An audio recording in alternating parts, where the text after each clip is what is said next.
Nuestro siguiente conferencista es socio de la firma DLA Piper Martínez Beltrán y director de la especialización en tributación de la Universidad de los Andes.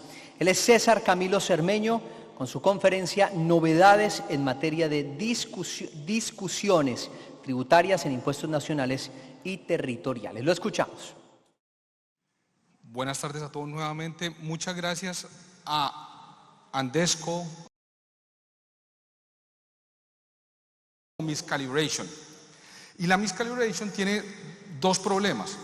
El primero es que este estudio demuestra que no necesariamente estudiar más o leer más va a disminuir la miscalibration, va a aumentar su confianza.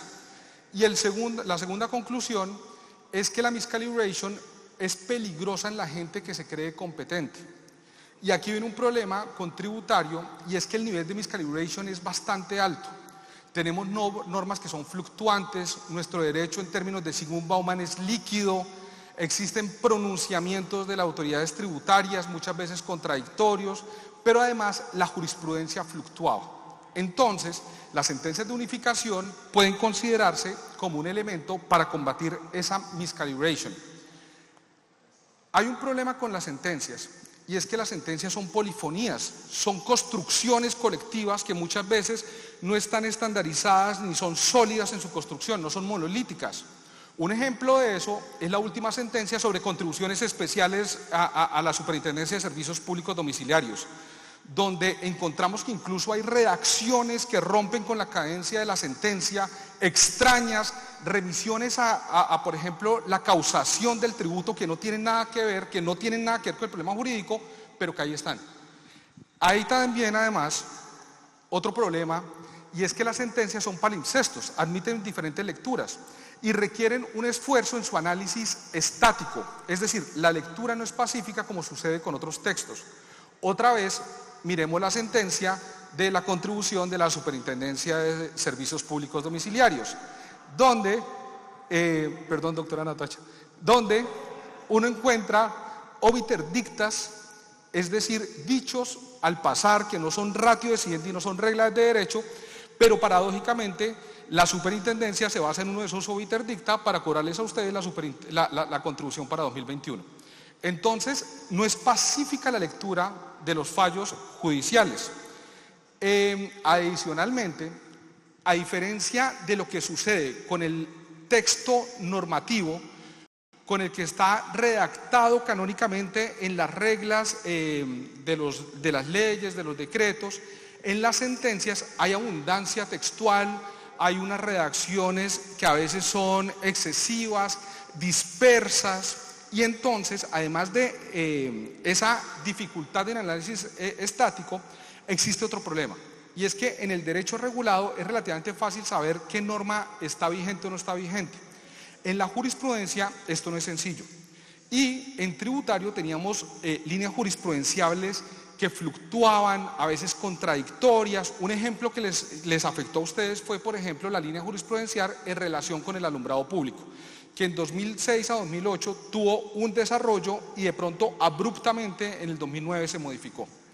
Entonces, para efectos de buscar la realización de ciertos derechos y principios, especialmente de los de seguridad jurídica, igualdad, legalidad y la consistencia en los pronunciamientos de las altas cortes, se crea el concepto de sentencia de unificación. En palabras de la Corte Constitucional, para lograr la unidad en el ordenamiento, las sentencias de unificación son un elemento básico, porque mediante la unificación de la jurisprudencia, según la Corte Constitucional, se impide que exista un escenario caótico en donde cada juez, frente a los mismos hechos, interpreta las normas o los mismos hechos o aplica la norma a los mismos hechos de una manera dispersa. Esta sentencia es de 1993, sin embargo, en la legislación o en la normativa contenciosa administrativa, la sentencia de unificación como concepto aparece en la Ley 1437 del 2011. Y en la Ley 1437 del 2011 encontramos varias referencias que demuestran por qué es importante esto de lo que vamos a hablar. Porque, primero, las sentencias de unificación cristalizan el principio de igualdad, porque obligan a las autoridades que ante mismos hechos se den los mismos tratamientos a los particulares. Segundo, en el artículo 10 existe el deber expreso para que se aplique de manera uniforme las normas y la jurisprudencia.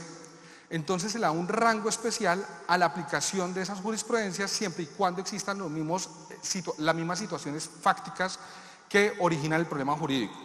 Por otro lado, se crea un mecanismo de extensión de la jurisprudencia, en donde el ciudadano, frente a sentencias de unificación, le puede pedir a la autoridad administrativa o a los jueces que apliquen directamente las sentencias de unificación. Y si se niega esta aplicación o esta extensión o se guarda silencio, se puede o se faculta o se activa la posibilidad de acudir al Consejo de Estado frente a ese caso particular. Igualmente, se modifica la competencia para que la sala plena, en asuntos que estén pendientes de fallo, pueda asumir competencia frente a lo que tienen sus secciones, o las secciones frente a procesos que estén pendientes de fallo en relación con las subsecciones. El desconocimiento de los tribunales de esas sentencias de unificación es una causal para solicitar la revisión de aquellas decisiones en materia de acciones populares o de grupo, y además las sentencias de unificación deben ser tenidas en cuenta en procesos de conciliación entre entidades administrativas y particulares. Entonces, es una herramienta que tiene una concreción específica en el derecho.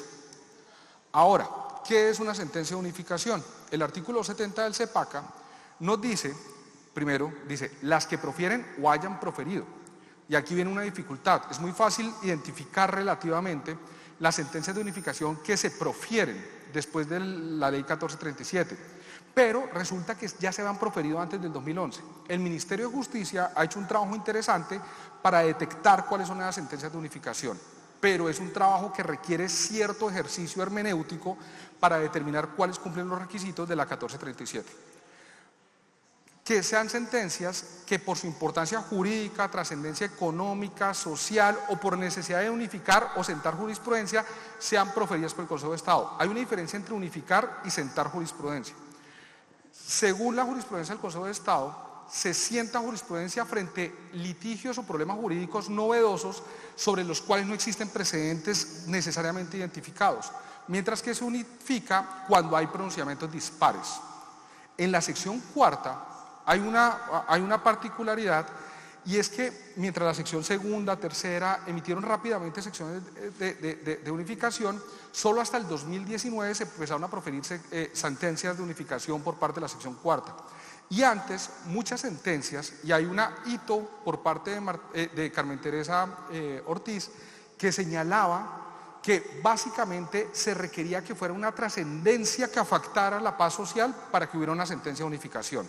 Esto obviamente hacía que fuera más difícil o dificultaba la posibilidad de acceder a una sentencia de unificación, lo cual contrasta con la proactividad y la proliferación de sentencias de unificación que se han dado desde el 2019. ¿Cuáles son las sentencias de unificación en materia tributaria? Y aquí ya encontramos un problema, a pesar de que supuestamente es más fácil identificarlas después de 2011. La Agencia Nacional de Defensa Jurídica del Estado publicó hace un mes, el 3 de septiembre, un post donde decía: este es el inventario de las sentencias de unificación. Cuando uno va a la pestaña de Asuntos Aduaneros, Tributarios y Cambiarios, encuentra 6. Del 2019 encuentra solamente 2. Realmente, el propio Consejo de Estado había dicho que solo en 2019 ya había proferido 4. Entonces, miren que ahí ya hay una pequeña anomalía, y es que incluso para las entidades estatales a veces resulta identificar las sentencias de unificación incluso con posterioridad a la expedición o a la vigencia del CEPACA.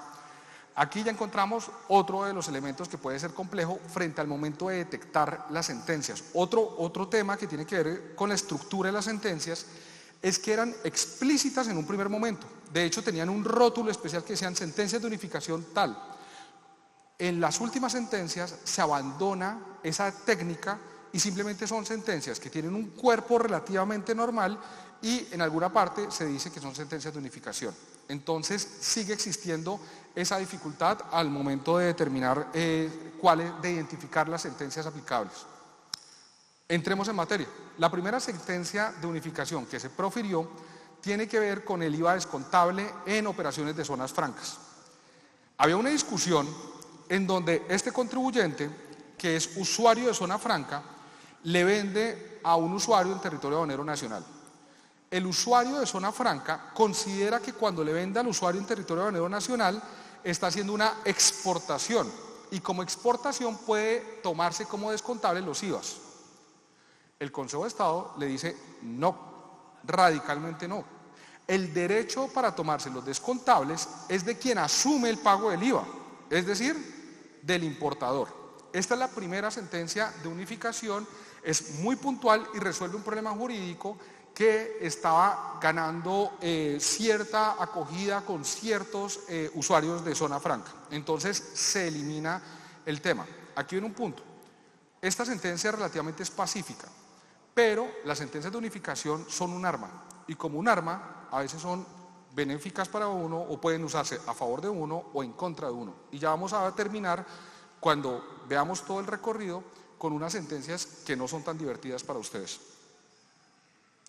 Otra sentencia de unificación es sobre un tema que los ha afectado a absolutamente todos ustedes, el alumbrado público. El alumbrado público es un tributo que desde hace por lo menos 15 años ha sido recurrente para las empresas de servicios públicos domiciliarios. Y esta es una sentencia que resuelve varias de las controversias relacionadas con temas de alumbrado público preley 1819 del 2016, pero cuyas ratio decidendi o las reglas de derecho son aplicables a controversias que pueden tener ustedes todavía hoy. Tiene una redacción, miren que la redacción difiere de la anterior y tiene una técnica en donde en la parte resolutiva se habla de reglas y subreglas y claramente se expresan cuáles son esas subreglas. No vamos a analizar todas, vamos a analizar algunas y la primera de ellas tiene que ver con una controversia que es muy frecuente.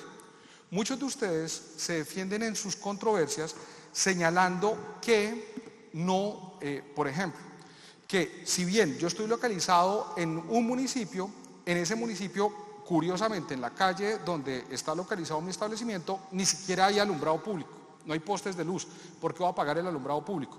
Esta sentencia recuerda que ustedes sí son sujetos pasivos del alumbrado público solamente por ser potenciales beneficiarios del servicio. Solamente por ser potenciales beneficiarios y parte de una comunidad, ustedes tienen que asumir la carga del alumbrado público. Pero ojo, dice claramente que usted tiene que residir, tener domicilio o al menos un establecimiento físico en esa jurisdicción municipal. Ese es un concepto, es una regla fundamental. Y ya vamos a ver por qué. Porque vamos a hablar de subestaciones de energía eléctrica. Porque si ustedes no tienen residencia, domicilio o al menos un establecimiento, ustedes no hacen parte de esa comunidad, no son potenciales beneficiarios del servicio de alumbrado público, por lo tanto deberían caerse los actos en contra de ustedes. Ser usuario frente a las fórmulas que utilizan las autoridades para determinar cuáles son los elementos esenciales del impuesto, se dice que ser usuario del servicio público de energía eléctrica sí es un criterio suficiente dentro de la estructura del alumbrado público. El segundo elemento, que es tener un predio, la propiedad, posesión, tenencia o uso de predios, también es un criterio razonable. Lo que no es razonable, y ojo que ustedes tienen varias controversias en esto, es que ser sujeto pasivo del ICA, del Impuesto de Industria y Comercio, signifique ser sujeto pasivo del impuesto al alumbrado público. Ahí sí no.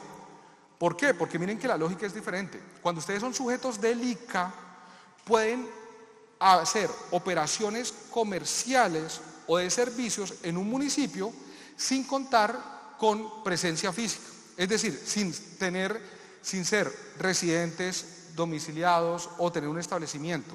Por eso no se pueden confundir los hechos de los dos tributos y se considera que frente al ICA, el ser contribuyente del ICA sí no es un criterio razonable para efectos del alumbrado público.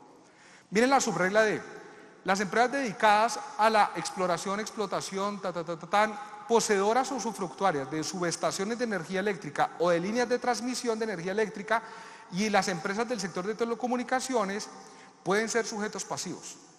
Pero volvemos a la regla. Siempre y cuando tengan un establecimiento físico en la jurisdicción del municipio y sean beneficiarias potenciales del servicio de alumbrado público. Y además se señala una regla de carga probatoria, en donde quien tiene que demostrar que se tiene esa residencia o ese establecimiento no son ustedes, es el municipio, es el sujeto activo. Básicamente, esta es una sentencia muy relevante para para un tributo que ha generado muchas controversias en empresas del sector. La otra sentencia tiene que ver con un tema que otra vez está de moda, y es la sanción del artículo 651 del Estatuto Tributario. La sanción por no suministrar información, suministrarla extemporáneamente o suministrarla con errores, que es una sanción que puede llevar por cada uno de estos errores a una sanción con un tope de 600 millones de pesos. ¿Cuál es el litigio de moda?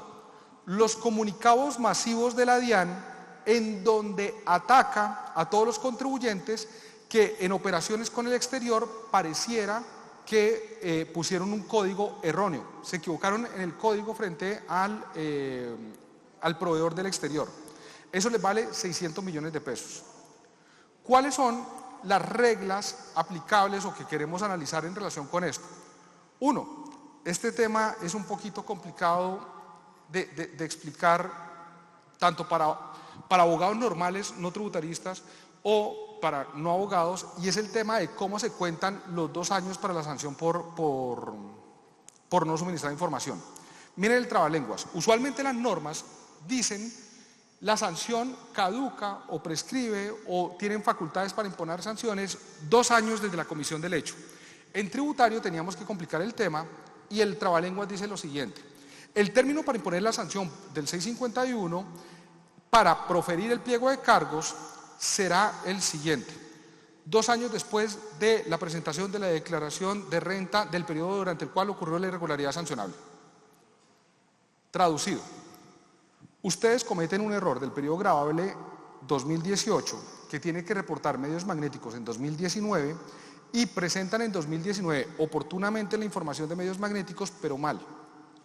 ¿Cuándo se cumplen los 2 años?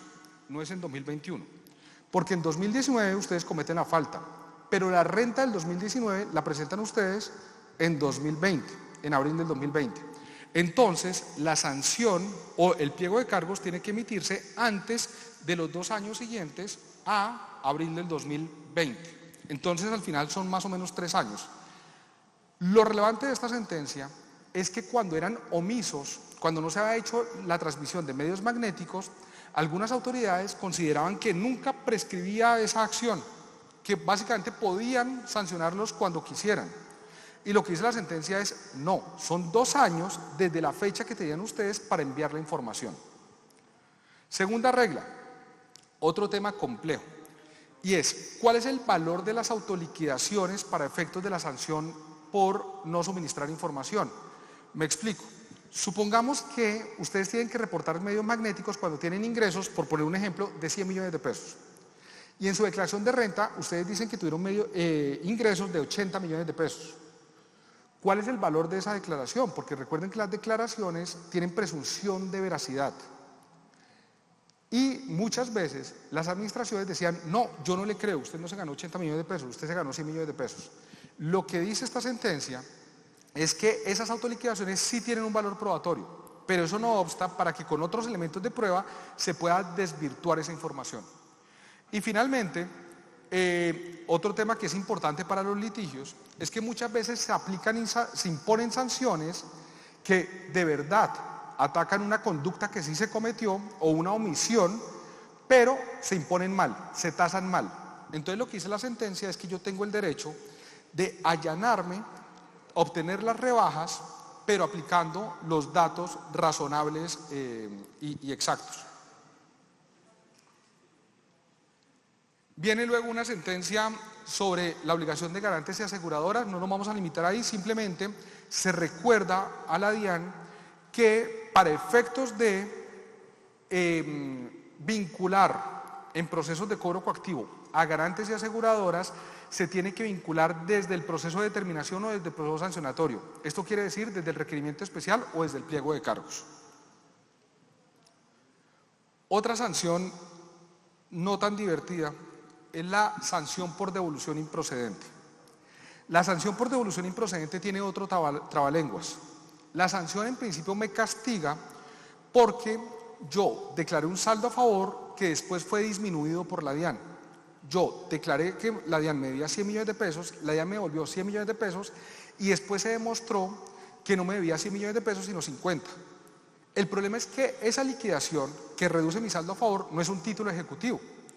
Entonces la DIAN tiene que iniciar otro proceso que se llama sanción por devolución improcedente, en donde emite una resolución independiente, en donde me ordena reintegrar ese valor y me impone una sanción y me cobra los intereses. El problema es que muchas veces esa liquidación se ve afectada por la sanción por inexactitud. Y la DIAN tenía la tendencia a incluir la sanción por inexactitud en la base de la sanción por devolución improcedente, es decir, una sanción sobre una sanción. Esta sentencia le recuerda a la DIAN que no se puede hacer eso, que para efectos de la sanción por devolución improcedente tiene que detraerse de la base la sanción por inexactitud.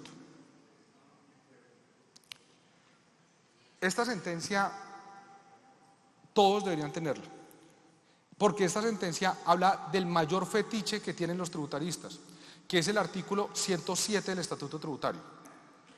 El artículo 107 del Estatuto Tributario es el típico ejemplo de textura abierta del lenguaje.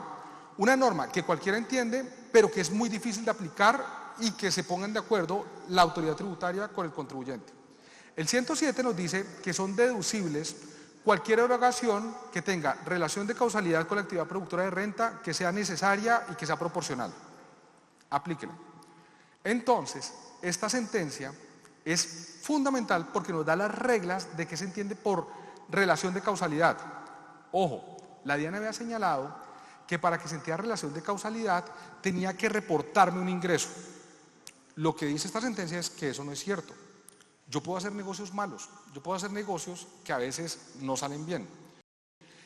Y entonces, lo importante no es que de verdad se produzca la obtención de ingresos, sino que tenga la potencialidad de producir ingresos.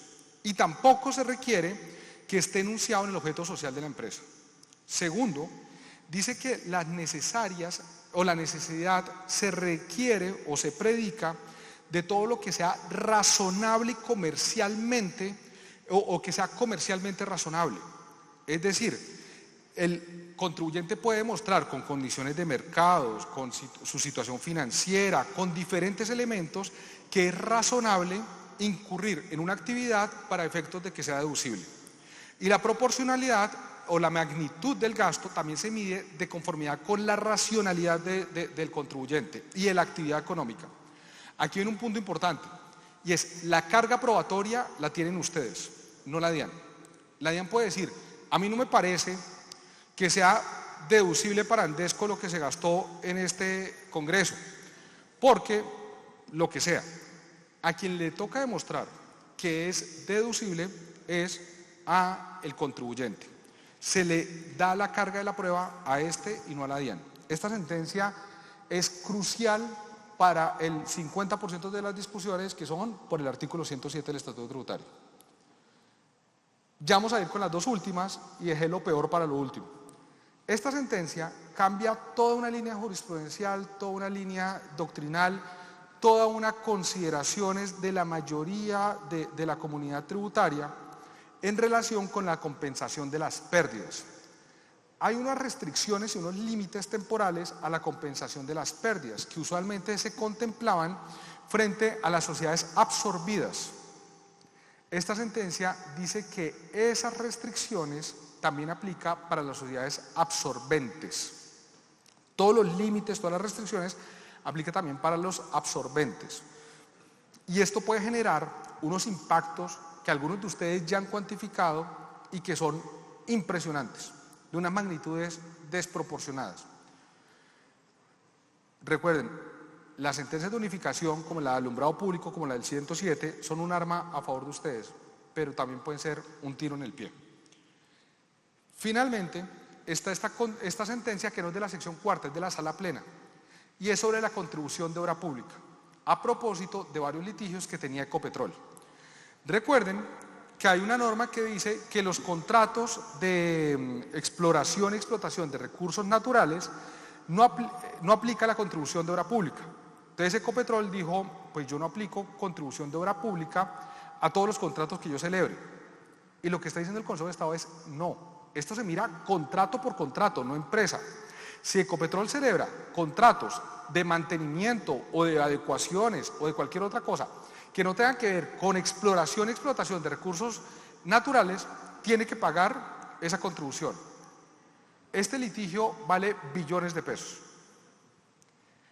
Este es básicamente el recorrido por las líneas jurisprudenciales frente a las sentencias de unificación, que cada vez están siendo más, proliferando más en la sección cuarta, pero ojo, con un problema, y con esto cierro, las sentencias de unificación tienen algo que no lo deja conforme a uno, y es lo siguiente. Durante toda la parte o el recorrido, durante el 80% de la sentencia, dice, oiga, ha habido posiciones divergentes en este punto. Ha habido diferentes posiciones que ha adoptado el Consejo de Estado. A veces hemos dicho A, a veces hemos dicho B. Ahora voy a decir y voy a unificar la sentencia y la respuesta es B. Y sin embargo, cuando resuelve el problema, aplica la sanción por inexactitud. Es decir, castiga al contribuyente con el 100% del impuesto. Y recuerden que la sanción por inexactitud tiene unas causales de exculpación, tiene unos elementos que retiran la aplicación o hacen inaplicable la sanción, que es la razonabilidad de la interpretación del derecho. Si el mismo Consejo de Estado está diciendo que ha habido interpretaciones antagónicas a su interior, ¿por qué cuando cambia la posición o cuando la unifica me castiga imponiéndome la sanción por inexactitud del 100% del mayor impuesto? Esa es como la última reflexión en relación con este instrumento que, repito, puede ser un arma. Muchas gracias a todos. Muchas gracias, Andrés. Muchas gracias.